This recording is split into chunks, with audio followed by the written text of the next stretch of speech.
Hello. This is my 10-month update. It's been 2 months since I did a video.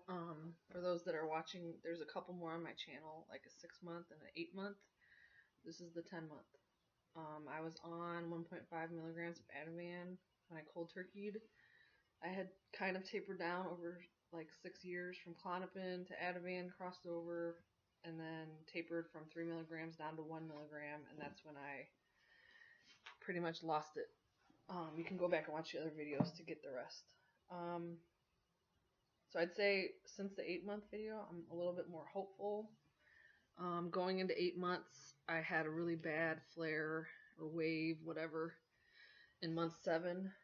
And now looking back, I kind of think kombucha had something to do with that. I'm not sure. I can't really be positive, but I was drinking quite a bit of it, and I heard there's a trace of alcohol, so maybe the alcohol kind of messed me up. I'm not really positive, but it kind of makes sense because I haven't felt like that since I stopped drinking it. I wrote some notes so I don't forget what to talk about.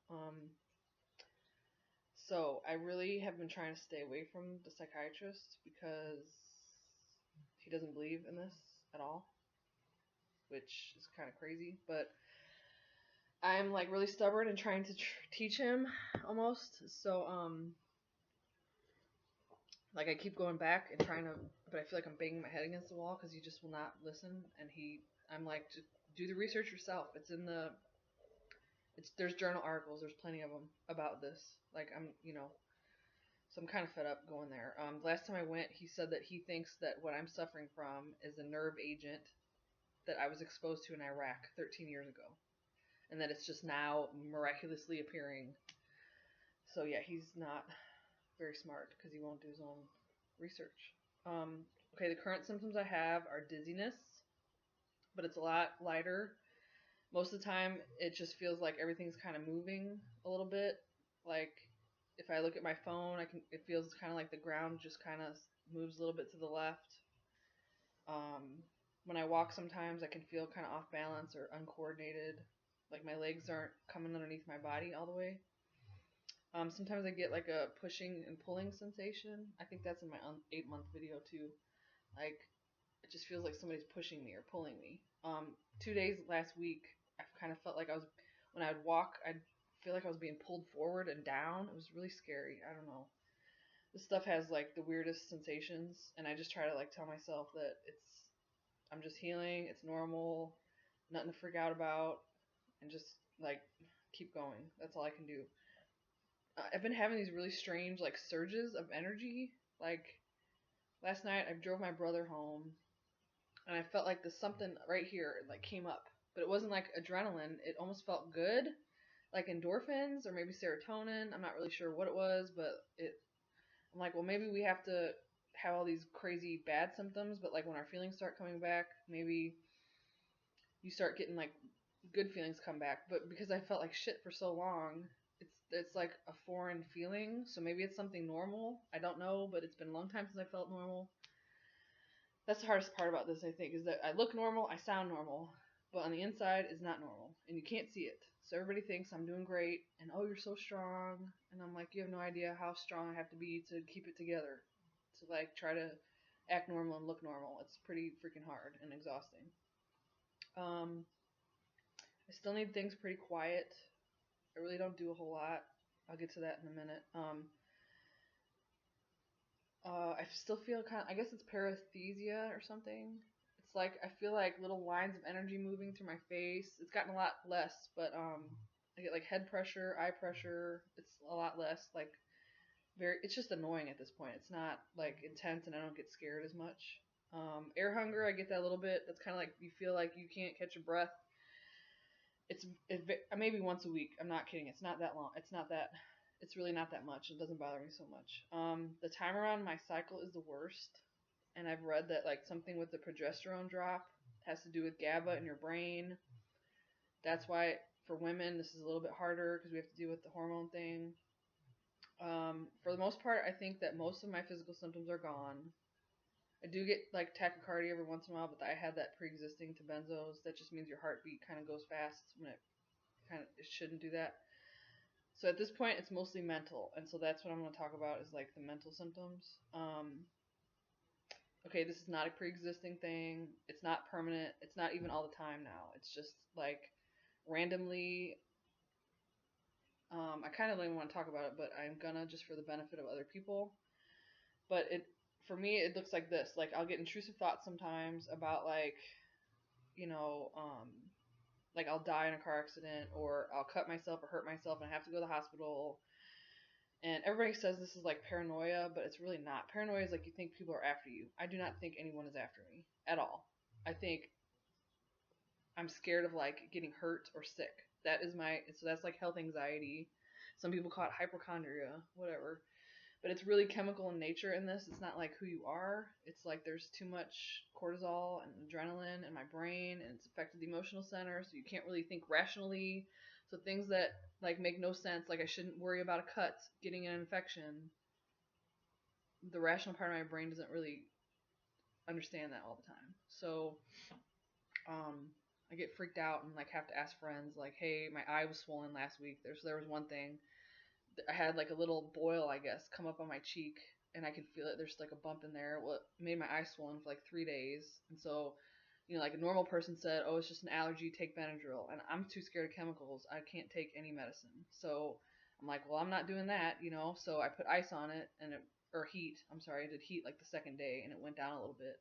But I had like played it all the way out in my mind that I was gonna have to go to the hospital and they're gonna cut my face open and then I'd have to take an antibiotic, just stupid stuff like that. And then, after the stress kind of calms down, I'm able to think more rationally and like, no, it's just a swollen eye. It'll go away when it goes away. Like, don't freak out. It's pretty hard.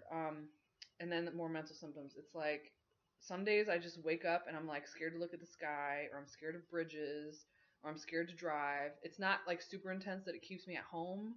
It's just it makes things very uncomfortable. So like I go to school 1 day a week. I have to go grocery shopping. I don't have other people around me. I have to do everything myself. So a lot of people are like, "Oh, you're so strong because I couldn't leave my house." Well, I don't really have a choice. Like if I don't go to the grocery store, I don't eat. And that's been like this for me the whole 10 months. So whether I wanted to or not, I made myself do things. And I actually think like if you understand the principles of neuroplasticity, your brain can rewire around damage. So people with strokes and brain injuries heal all the time. I mean, yes, it takes a long time because it's a brain injury, but their brain is still damaged. It just wires around it.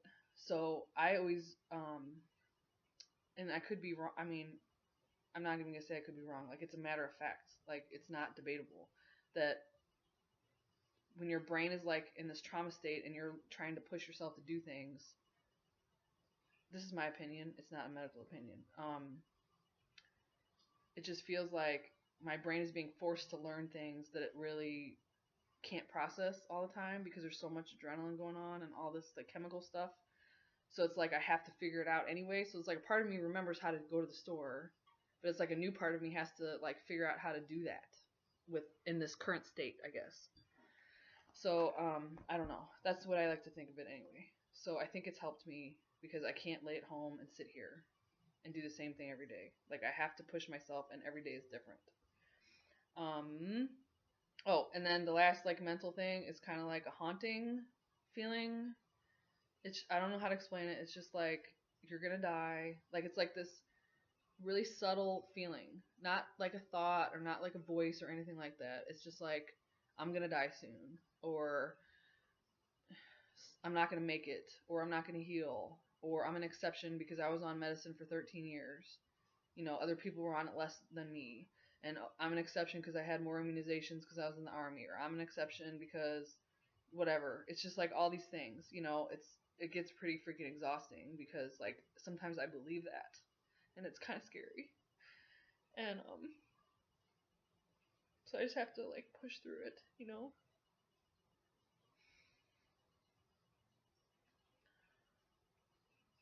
So I still have some phobias about food. Like, I'm scared to eat shrimp. I don't know why. I'm just not even ready to face that. It was a lot more foods like peanuts or milk or gluten, random things, and I just had to force myself to eat it and get over it. Um, I also feel like part of your brain that processes sensation and perception which I don't know. I need to do more research and reading about that, but like, it just feels like you're sensing too much, and like I'm too empathetic or too empathic, whatever. So like people post in like the support groups, and like I really feel like how they're feeling, and it kind of brings me down. Or like I wake up in the morning, and I'll get a whole bunch of Facebook messages that people want me to give them some hope, maybe. And there's a few people I really like talking to, and it like makes me feel good because they're actually open to like, I guess, reciprocal. Like they're not suffering so much that they drag me down. So like I enjoy helping people, and it does make me feel better. But it's just like I feel too much. And like we had a suicide in one of the groups a month ago, and I just cannot stop thinking about it, and it just feels so bad for her and her family. So it's like I have feelings, but they came back a little too strong, and like I feel things too much, and it's pretty intense. So I have to kind of watch what, like I don't watch the news, I don't watch violent things. I have to keep everything kind of quiet and peaceful. So that's pretty much for symptoms. It's mostly mental. Oh, fatigue. I keep getting hit with really bad fatigue. It usually happens like once a day. I might get 2 days where a week that I don't have it, as long as I'm not doing a whole lot. But literally, like I'll walk the dog, and I feel like I literally could close my eyes and just drop dead. Like I'm so tired. It's ridiculous. It's like a full body just exhaustion. I don't even know how to explain it. It's like no other feeling of being tired I've ever had. And okay, so habits. So like basically this is what I do now. I don't go to sleep till like 3 in the morning. I usually sleep for like 2 or 3 hours, and then I wake up, and then I'm up for like 30 minutes, and then I'll sleep for 3 more hours, wake up a third. I usually wake up 3 times a night, and there's been 2 nights in the last month that I slept the entire night, and I was like, oh my god, like that's the first time that's happened in a year. So that was pretty exciting. I think that's a total of 3 nights so far in the last year that I've slept the entire night. So it kind of screws up everything because I don't get out of bed till like noon. Sometimes it's like 1 or 2. I just don't even want to get out of bed. I'm saying a lot. That's driving me crazy. So usually I get up around noon. I walk the dog maybe at like 1. Then I'll come back home, eat something, do some homework for a couple hours, and then I feel kind of antsy, like I need to do something. So I'll either go to the store. It's like a trap feeling. Like you don't want to stay home because you're bored and you're like antsy, but then when you go out, you feel overstimulated. So it's like you can't win either way you go. And the way I see it is like if I feel like crap at home, I might as well feel like crap in public. Like what's the difference? And at least I'm doing something, and it kind of passes the time a little bit. So usually I like talk myself into doing something every day. And it can be stupid, like go to the gas station or go to Lowe's or go get a car wash or go to the grocery store or whatever. So, and I come home, walk the dog again, eat dinner, do homework, and that's really like it, Groundhog Day, every day. I walk like 3 times a day with the dog. We walk about 3 miles. I'm still eating mostly paleo. I did have a bad week like 2 weeks ago where I ate a lot of junk, and I had a wave the week after, but that's a different subject. And then I just started taking probiotics like 3 nights ago. No, 5 nights ago. I'm sorry. And I'm only taking like half a pill just to see if it affects me at all, and go kind of slow because I'm literally terrified of doctors, of supplements, vitamins, caffeine. Like I have this almost phobia about chemicals, about like I don't even want to wash my hands with antibacterial soap. Not like OCD, but it's just like I'm extremely careful about what comes around me, like perfume, like sometimes if I'm in stores I get like a sore throat. It's kind of weird. It's starting to die down, but I'm just trying to limit all chemicals around me. Okay, so socially, I'd say I'm still scared to go to the gym. It just made me worse a couple times, and it's like it stuck with me. It's kind of like the haunting feeling, like don't go to the gym because you're gonna get worse. I'm still drinking decaf. So I had a friend come down and visit who's also in benzo withdrawal, and we had fun. He like really pushed me outside of my comfort zone, like huge, big time. I faced some fears, like going to a restaurant. I did that. Went go-karting, went to a movie. These are all things I have not done in like a year. Okay. We did something every single day. Oh, we went to the shooting range. I was petrified of guns because suicide was so close for me, and like I don't even want to talk about it. Like I'll talk about it someday, but I had to take the gun out of my house and I just got it back, so it was kind of like good for me to face that fear, especially with a safe person. So we did a lot of stuff, and then I have been in a wave ever since he left. Probably because we just did a lot, and like my system is not. It just feels like I'm very sensitive to things, and I have to watch like how much stress, drama. I cannot take drama or like a lot of noise or a lot of kids or a big group of crowd of people. I went to a restaurant tonight. Oh, and then last thing, because I'm running out of time, it's 15 minutes. God, it's so long. Sorry. I had some vision symptoms that are horrible. Like that is my worst symptom, and it's there's so many. Like I can see like little everything kind of looks like kind of foggy and like it's moving, especially in the sunlight. I get floaters. I see tracers kind of, but like mine are really strange. Like I was seeing like skipping like frames. Okay, so like if I look at a TV screen in the classroom at school, and then I move my eyes to the left, like I'll see a frame, a prism of the screen. It doesn't make any sense. So I told my regular doctor and the psychiatrist, and they were both like, "Oh, I've never heard of anything like that. You know, that just might be you're anxious." So like basically they're telling me I'm making it up. Okay. So the other day I went to get an eye exam. I've been waiting for freaking 8 months for this appointment from the VA, of course.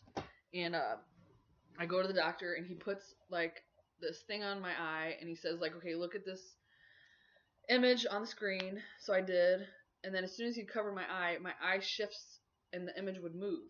And then he'd switch to this eye and my eyes would switch and move and the image would move again. And he's like, I can watch your eyes are moving. And I'm like, okay, well, what does that mean? And he's like, well, tell me which way your eyes, the image is moving. And so he'd cover my left eye and the image would turn to the right. And then he'd cover this eye and the image would go this way. And then he said that the eye muscles on the sides of my eyes are not keeping my eyes together. So when you cover one eye, the eye drifts. They're drifting out. So like kind of like lazy eye, but I have it in both eyes. So now that completely explains why like I can't look at busy patterns. Is because one eye is perceiving one image and the other eye is perceiving the other image. And the problem that happens is like when I see something, it literally like excites my brain and freaks me out and it feels like I'm about to have a seizure. It is the scariest feeling ever. I feel sick. I feel like dizziness and panicky because it freaks me out. So he said, "Well, you're definitely not making this up. This is called exophoria or something." So apparently, like it's a common symptom of a brain injury, which kind of makes sense now, because that's basically what I have, like a temporary brain injury, chemical. So he put prism glasses on me and like these fake glasses, and he had them put them on my face, and they said, "I want to walk outside. I want you to look around." And I opened my eyes and literally started crying. I'm like, oh my God, I had no idea like things were supposed to look like this because I'm so used to having these vision symptoms that they look a certain way to me and my brain like adapt to that, but it's not like really what reality looks like. So I started crying, bawling like a baby, like, oh my God, you just gave me hope. This isn't like permanent brain damage. And then I came in, took the glasses off, and I got extremely sick, like dizzy, off balance, nauseous. So I had to like rock back and forth in his office, and like I don't know, something about that like calms me down. So it calmed me down, and like things were less dizzy. But I have since researched a little bit, and I found out there's something called vision therapy that like you can retrain your eye muscles. So I just sent an email to make an appointment with the vision therapy people, kind of like for a second opinion, because the doctor over there said you're gonna have to wear the prism glasses 24 hours a day, 7 days a week, or you're gonna feel sick like this every time. So when you take them off, and it like exacerbates my other symptoms. You know what I mean? Like the dizziness is worse, the nausea is worse when I take those glasses off. So I'm not really sure I want to put them on full time. So I want to go get a vision therapy assessment and see if they can just fix it that way. Or, it's like exercises you have to do every day at home and stuff, and they just teach you how to do it. So I'm totally open to that. And like I said, the neuroplasticity thing. So I'm excited about that. It gave me a little hope. So I guess in closing, I will say there's no doubt that I'm healing. I have a lot of bad days still. I have a lot of thinking that is not exactly positive, but I try as hard as I can to just distract myself, keep working toward my goals. Don't let my life stop. Don't let benzo steal everything. And don't be angry at doctors and all this stuff. Like none of that like helps me. So I really just do my best to like make it through the day. And nighttime, I'm like, oh, thank God it's nighttime. I made it through another day. And then the next morning, I'm like, okay, good. It's not like a dread to like wake up every day like it was. It was really a struggle to like even get out of bed. So now it's just like I don't want to get out of bed because I'm tired. It's not because like I don't want to face life. So I guess I can. I don't know. Like I still get a lot of strength from people I talk to in the groups, like one on one. That's where like just knowing that you're not alone and like other people are suffering just as bad as you are or worse, and nothing that you're feeling is like crazy. And I mean, staying away from doctors has really helped me just because like they when I tend to go and tell them things, they like act like I'm making this up, and I'm like, no, I'm not. If I'm making it up, then 40,000 people are making it up online too. We're all like collectively hallucinating. It's ridiculous. So I'm just trying to like add back small things. I go to an art class on Friday nights. I do a peer support group with Wounded Warrior Project like twice a month. I just started that. Like I went out to dinner with a friend tonight for Veterans Day. That was pretty scary, but I made it. So I'm just trying to add back small things, but go as slow as possible. Like I'm not trying to take off running tomorrow, and maybe I'll add the gym back next month, and maybe I'll try to travel in 2 months or 6 months. Setting little goals. So I'm still scared to drive, get on an airplane, but slowly but surely, I think I'm healing. I just have to not let the bad days drag me down and stay positive as possible. Okay. So if I'm healing, so can you. Just keep going. It's really hard. I know it is.